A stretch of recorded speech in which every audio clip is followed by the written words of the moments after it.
Good morning. Online class में आप सभी का स्वागत है। कक्षा 9 में पिछले वीडियो में देखा था कि एक बहुपदी के गुणनखंड किस प्रकार से किए जाते हैं। शेषफल प्रमेय के द्वारा शून्य बना करके इन दो विधियों की सहायता से अपन ने बहुपदी का शून्य उनका गुणनखंड उसका गुणज देखा था। आज अपन बात करेंगे कि बहुपदी के अंदर अगर किसी प्रकार का कोई अचर मान यदि नहीं दे रखा या अज्ञात है तो उसको कैसे ज्ञात करें। आपको बहुपदी के अंदर कोई अचर मान यदि नहीं दे रखा या अज्ञात है तो उसको किस प्रकार से ज्ञात करें, और साथ ही में आपको प्रश्न के अंदर उसका गुणज उसका गुणनखंड भी देगा कि यदि किसी बहुपद का अगर ये गुणनखंड है तो कोई अज्ञात राशि का मान ज्ञात करें, के का मान ज्ञात करें, ए का मान ज्ञात करें, या कोई भी अचर मान आपको ज्ञात करना है। आइए एक सवाल देखते हैं कि पहला सवाल है 4x की घात 3 plus 3x square minus 4x plus k, और उसका एक गुणनखंड है x माइनस 1। यदि x माइनस 1 यदि इसका गुणनखंड है तो इस बहुपद के अंदर जो अज्ञात राशि k तो उस k का मान क्या होगा, उस k का मान क्या होगा। तो इसको हल करने के लिए k का मान ज्ञात करने के लिए अपने को क्या करना पड़ेगा। सबसे पहले अपन जानते हैं कि x माइनस 1 जब इसका एक गुणनखंड है तो x की वैल्यू को जैसे ही बहुपद में रखा होगा तो बहुपद की वैल्यू 0 हो गई होगी। गुणनखंड होने का मतलब ये कि गुणनखंड होने का मतलब ये कि बहुपद के अंदर x की वैल्यू अगर रखी होगी, बहुपद में x का मान रखा होगा तो बहुपद का मान 0 हो गया होगा, बहुपद की वैल्यू 0 हो गई होगी, तभी उसका एक गुणनखंड हुआ होगा, एक शून्य हुआ होगा, एक गुणज हुआ होगा।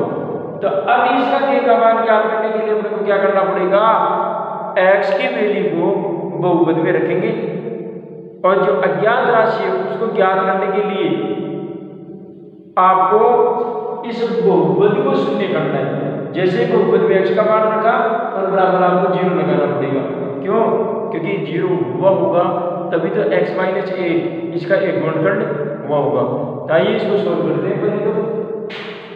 पहले तो x माइनस 1 को शून्य करो, x माइनस 1 बराबर 0, तो x बराबर 1।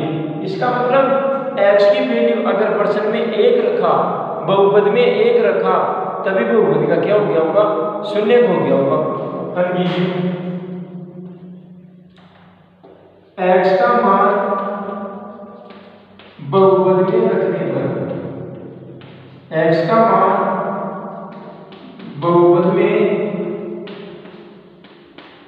रखने पर 4 1 की घात 3 प्लस 3 1 की घात 2 माइनस 4 1 और प्लस का k, और इसका मान कितना हो गया होगा, 0 हो गया होगा।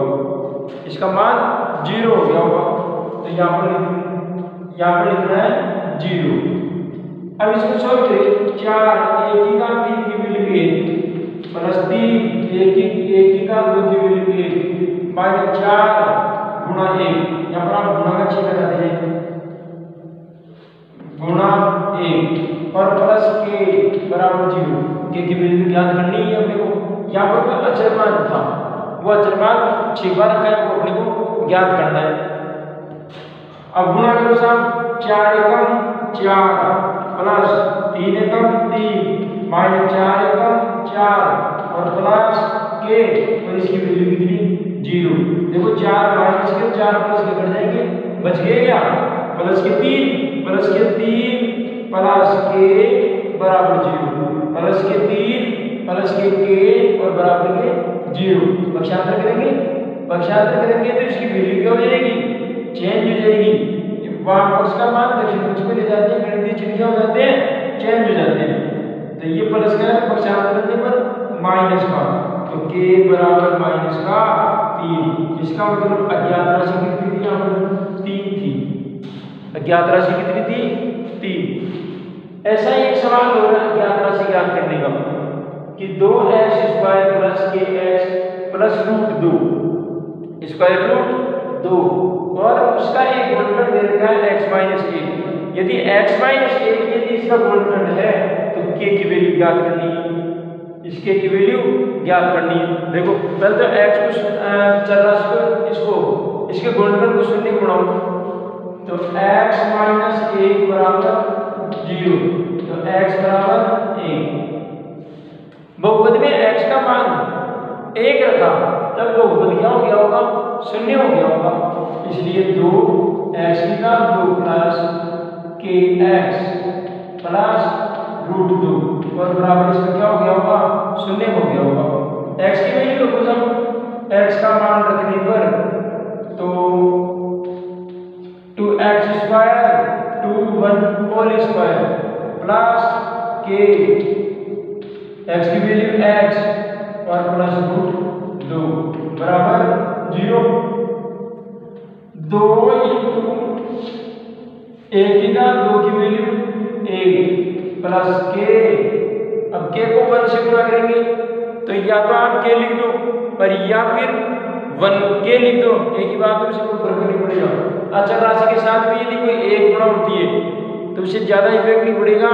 आप चाहो तो उसकी चर राशि लिख दो, चाहे एक के साथ में उसकी चर राशि लिख दो, बात एक ही है। तो 1k लिख दो, बात एक ही है, और प्लस √2 बराबर 0। 2 एकम 2 प्लस 1k प्लस √2 बराबर 0। अब देखो अपने को k की वैल्यू ज्ञात करनी है, इन दोनों को पक्षांतर करना पड़ेगा। पक्षांतर करेंगे तो 1k बराबर ये 2 प्लस का है तो माइनस का, ये प्लस का तो 2 है तो ये पक्षांतर करके भी माइनस का, सही। ये 1 गुणा में पक्षांतर करने पर भाग में तो k बराबर माइनस का 2 और माइनस का √2 बटा 1। किसी भी राशि में 1 का भाग देने पर हमेशा वही संख्या आती है जो आपको दे रखी है। 1 का भाग माइनस के 2 में देंगे तो भी माइनस का 2, और 1 का भाग 2 में देंगे तो भी माइनस का 2। इसके मान के शेष में कोई फर्क नहीं पड़ता, इसलिए k की वैल्यू कितनी है, माइनस के 2 और माइनस के √2। इस प्रकार से अज्ञात राशियों का मान ज्ञात किया जा सकता है। यहाँ तक कि k की जगह यहाँ पर a भी लिख सकता है, b भी लिख सकता है। अब आपसे उससे कोई फर्क पड़ने वाला नहीं है, बस अपने को जो अज्ञात राशि है उस अज्ञात राशि का मान निकालना है। जो गुणनखंड था उस गुणनखंड की वैल्यू रखो बहुपद में, बहुपद को शून्य गुणा दो, अज्ञात राशि आ जाएगी। पक्षांतर का चिन्ह का और पक्षांतर का आपको ध्यान रखना है। अब आपको इसके साथ साथ एक चीज अपने को देखने को मिली, किसी भी बहुपद को अगर आपको या तो शून्य बनाना है या फिर उसका गुणनखंड करना है और या फिर उसका शेषफल करने से आपको उसको सोल्व करना है। 3 विषय इस प्रश्नावली के अंदर देखने को मिले पड़ेंगे। और इस प्रश्नावली के अंदर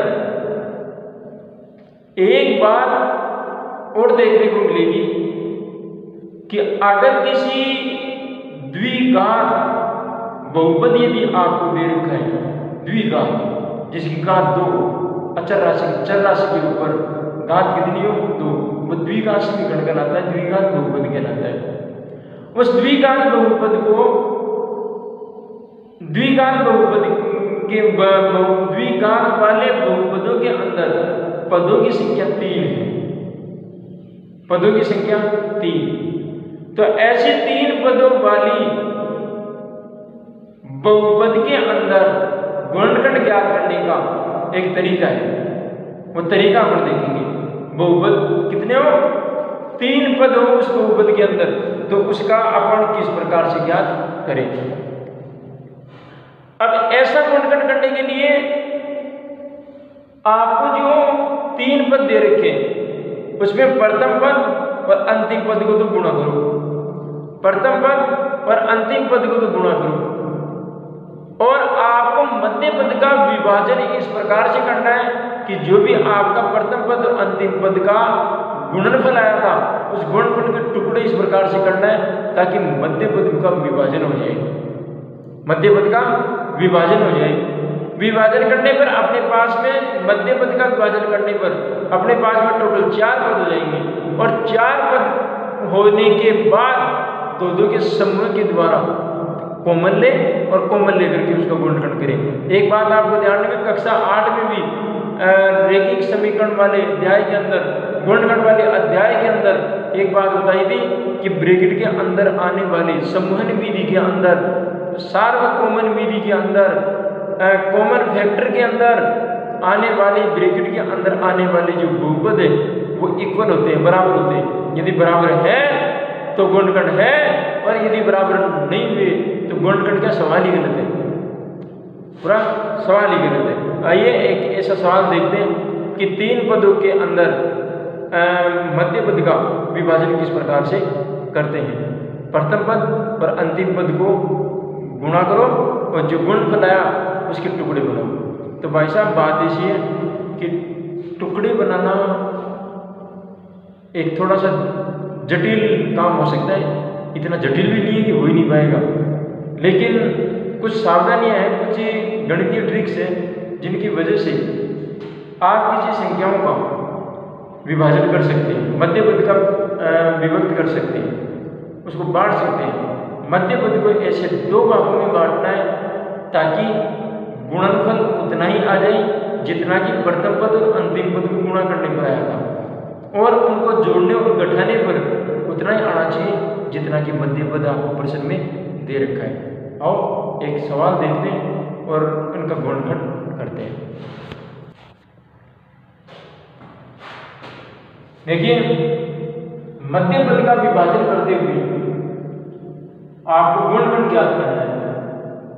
मध्य पद को विभक्त करके गुणनखंड ज्ञात करना है।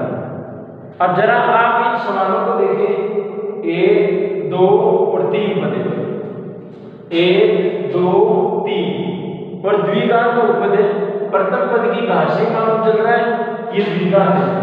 सवाल को पहचानना भी है कि इतने सवाल है पूरी प्रश्नावली के अंदर, इतने सवालों में आपको पता ही चलता है कि ये द्विघात है, त्रिघात है, रैखिक है या युग्म समूह बहुपद है, पता नहीं चलता है। तो इनके कुछ छोटे छोटे संकेत होते हैं, उन छोटे छोटे संकेतों के माध्यम से अपने आप पता चल जाता है कि ये सवाल ऐसा है तो उसको ऐसे हल करना है। अब सारे ऐसे तो होते नहीं है, तो मध्य पद को विभक्त करके आपको गुणनखंड ज्ञात करना है। अब ऐसा गुणनखंड ज्ञात करने के लिए क्या क्या प्रोसेस करनी पड़ती है वो देखिए आप। सबसे पहले आपको प्रथम पद और अंतिम पद को गुणा करना होता है। प्रथम पद गुणा अंतिम पद, आपको कोई ना कोई गुणनफल आएगा और ध्यान दें आपको प्रथम पद का अचरमान और अंतिम पद का अचरमान, यदि प्रथम पद का अगर कोई अचरमान नहीं दे रखा तो अचरमान 1 मान लेते।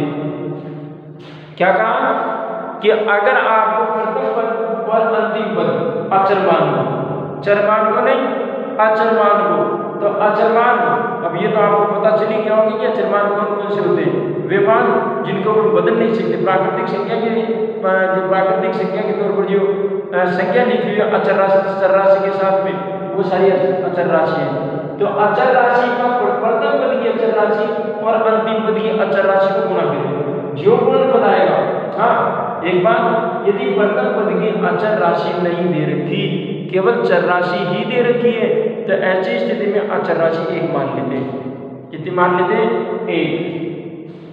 तो आपको प्रथम पद और अंतिम पद को गुणा करना है।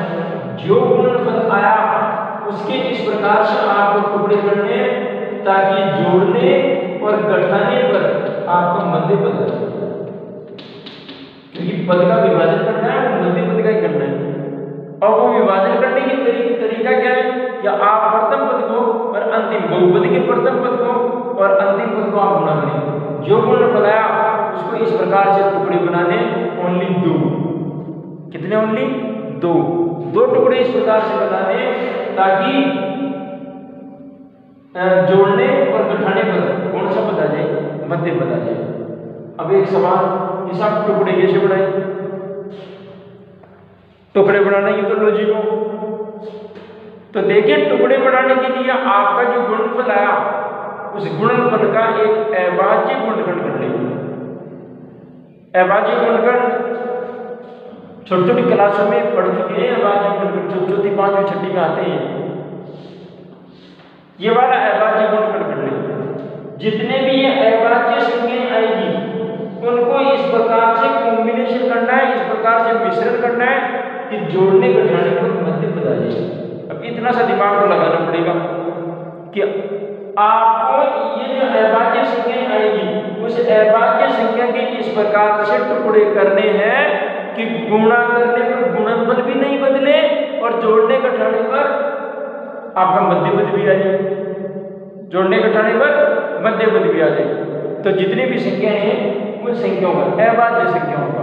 तो देखो एक सवाल के माध्यम से अपन समझते हैं कि किस प्रकार से प्रथम पद और अंतिम पद की गुणनफल को कैसे अपन विभक्त करते हैं। देखो गुणनफल जो है टुकड़े इस प्रकार से करते हैं, मध्य पद आ जाए। आइए प्रथम पद की अचर राशि 6, प्रथम पद की अचर राशि 6 और अंतिम पद की अचर राशि 5, 5 छंगे 30, 5 छंगे 30 आ गए। अब 30 के इस प्रकार से टुकड़े करने तो आप 30 का अभाज्य गुणनफल करके देंगे। 2 15 3 5 5 1। अब इनके आपको इस प्रकार से टुकड़े करने हैं ताकि जोड़ने घटाने में कितने आ जाए 17, क्योंकि मध्य पद कितना आपका 17 है। कितना है 17।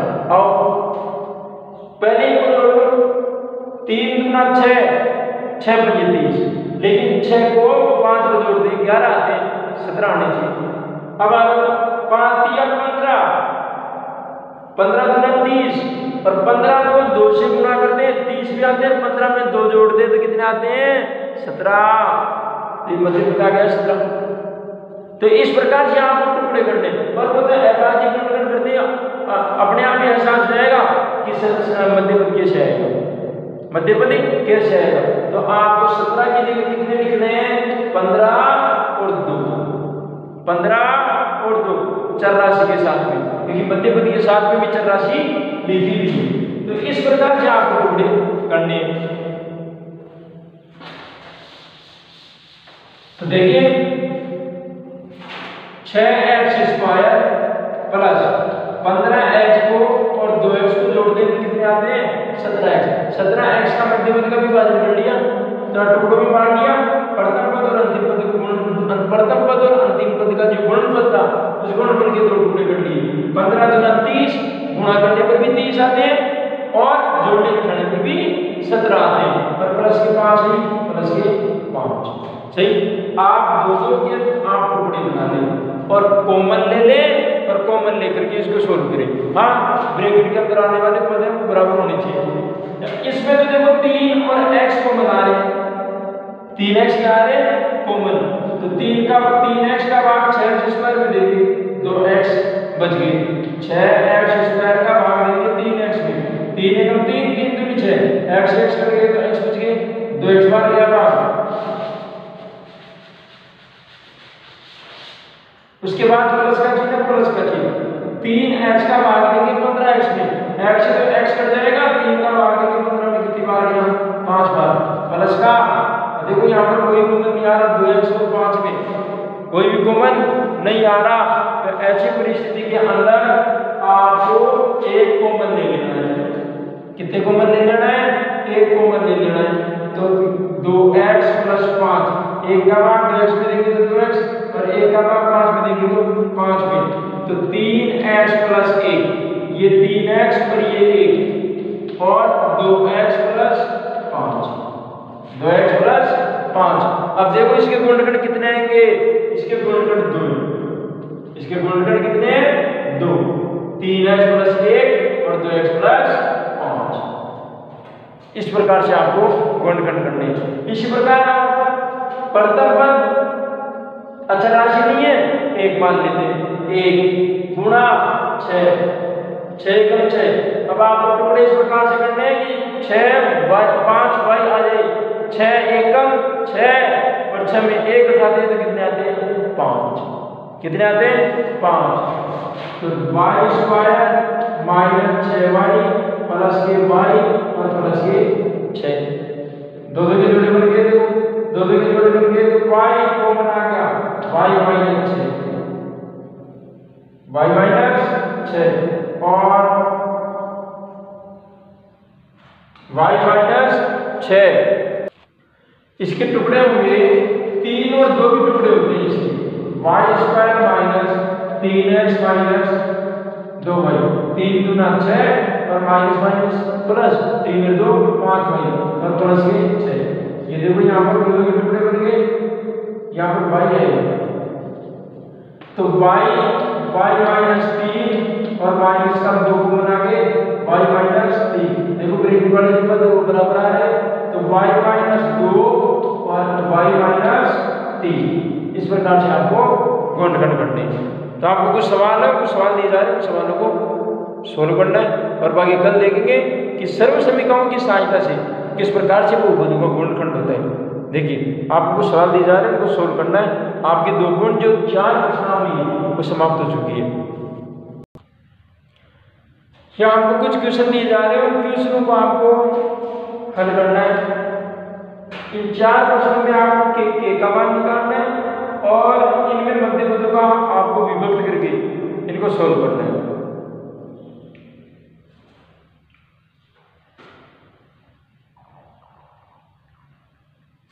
धन्यवाद।